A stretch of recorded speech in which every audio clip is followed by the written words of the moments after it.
Hello again after an unplanned extended break from commentary. This is Phil here, Safe State Gamer, and this is the Muscle March episode. I believe it's episode 6 of the Safe State Gamer show. I have had people ask if I've stopped doing commentary, and I guess the answer to that is yes, because obviously I had stopped doing commentary, but it was not deliberate. Um, there were a few factors that sort of led led to me taking a break. Um, One of which, I guess in a rational way, or at least a functional way, is the fact that I'm moving in with my girlfriend very soon, and so I'm actually pretty wrapped up in that, and it's been eating up a lot of my time, for the better, obviously, but it just didn't leave me with enough leisure time to devote to things like this. The other reason, which is probably more relevant to the commentary, is the fact that I don't think I have anything to say about this episode, or at least there's nothing I'd really like to say. I've rewatched it, of course, before I sat down to do this, and it's not all that great. This might be one of the worst episodes of Save State Gamer. For for starters, this is a really informative episode. This is probably the most informative that Crisbo has ever been in his entire career. And I think a lot of the reason for that is, I did not think about this when I was doing it, but I think it's due to the fact that not everybody is familiar with this game. In fact, very few people are going to be. So I had to spend a lot more time discussing the concept and what it was all about. Was this a real game? You know, obviously it was, I knew that, but I wanted to make it clear to other people that it has its own kind of internal logic, and here's the sort of thing you're trying to accomplish. And boy, was that not funny. I think I was really just trying to let the weirdness of the game supply the humor itself, and that was a really poor approach. I'll be the first to admit that. It would have worked just fine. In fact, this is what you should do. For a real video game reviewer, you sit down, you let the quirks and foibles of the game sort of speak for themselves, and you can kind of accentuate that with your commentary and comments. But for a parodist, no. That doesn't fly. You need to supply the jokes yourself, and I really wasn't bringing the funny, unfortunately. There's a few good moments in here, you know, a stray line or two that I'm still proud of, but for the most part, eh. So, I think what I might do for this episode is actually not so much discuss it as use this time to discuss some episodes of the Save State Gamer Show that never were, the ones that I had planned that I never got around to doing. If you don't want to hear that stuff, you can just shut this off. That's fine, and the next commentary will probably be more to your liking. I do think this is the only episode where that's going to be a concern. In fact, as you guys know, I did split this into another season at one point. I think just the final two episodes, Pac-Man and Portal, I think were in season 6 or however it was defined within the reality of the Save State Gamer show. And the reason I did that was for two reasons. One, I was building toward a definitive ending by that point, and I figured I'd factor in enough time to get that done and no more. And two, I think the approach was going to become a little more complicated, and you can see that in those two episodes. We'll discuss it more when we get there. But really, in retrospect, since that didn't pan out, if I were going to divide the Save State Gamer show, as it is, into two distinct seasons, this would certainly be the last episode of Season 1. It's really... These were kind of scattershot, the first batch of episodes, and that wasn't always such a bad thing, but you'd see in that second batch, every episode had its own sort of driving force. It had its own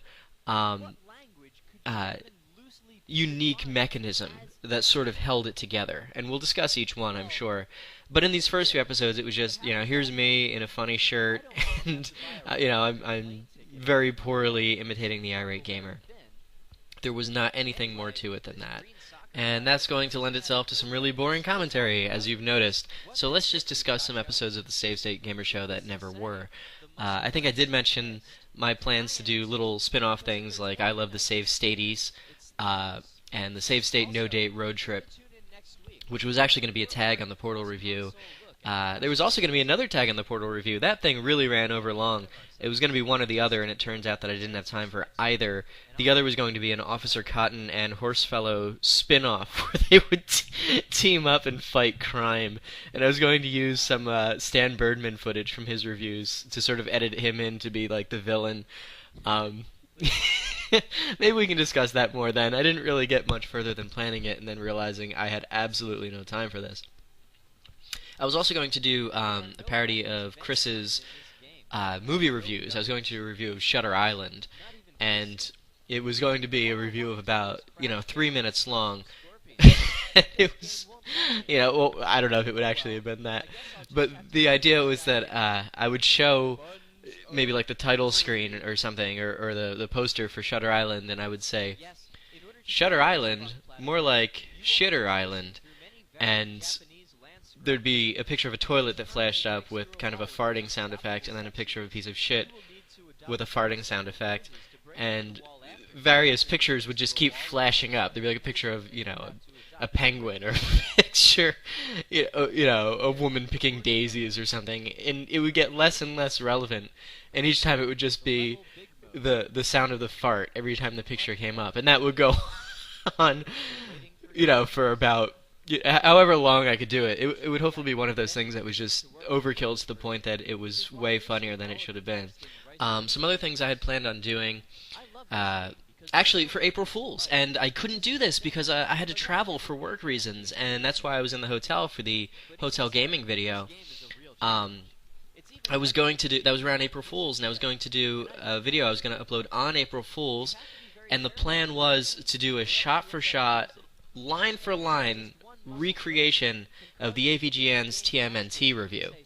The joke, of course, was that, Chris has his own TMNT review, a little controversial for how similar certain aspects are. I was actually just going to do a moment-for-moment recreation of the AVGNs. I don't really know how well that would have been received, but that was certainly the plan.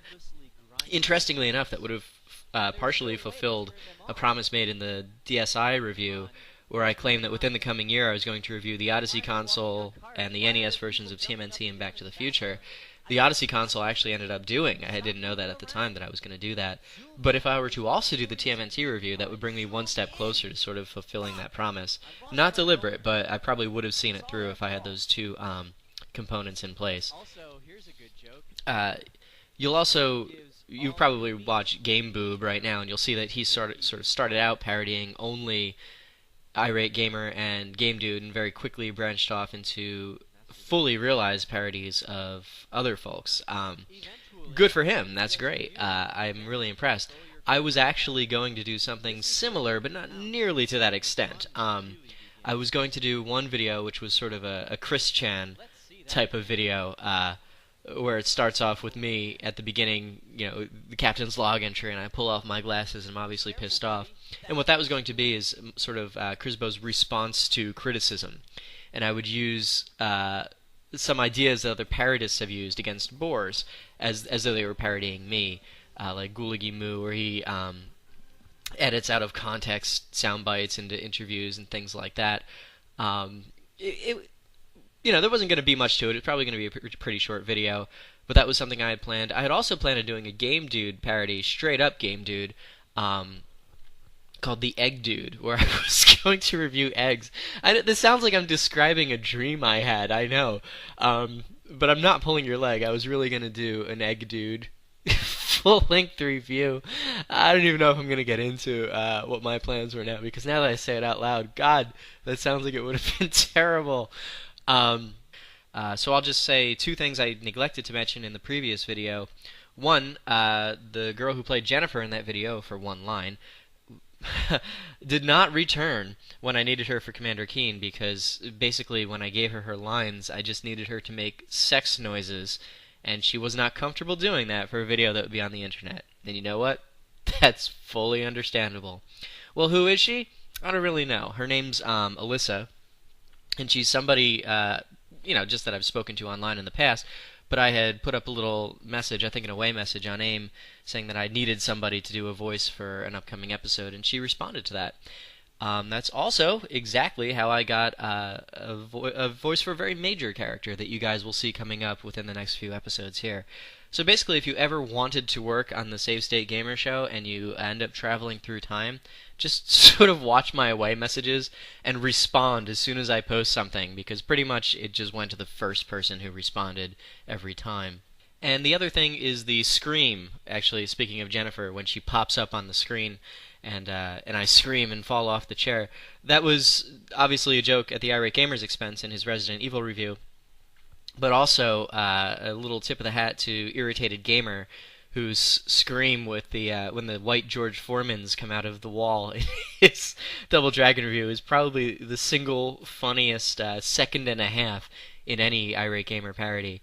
And I wanted to kind of do a similar thing. I put the microphone in my mouth. I won't do it now because it'll hurt your ears, and kind of went, and that's how I did that. It didn't come out very well in the Fallout review, which is part of why I did it again in the what review is that? Where I'm masturbating and my house explodes. But that's really it for this episode. I had nothing to say. I'll see you next time.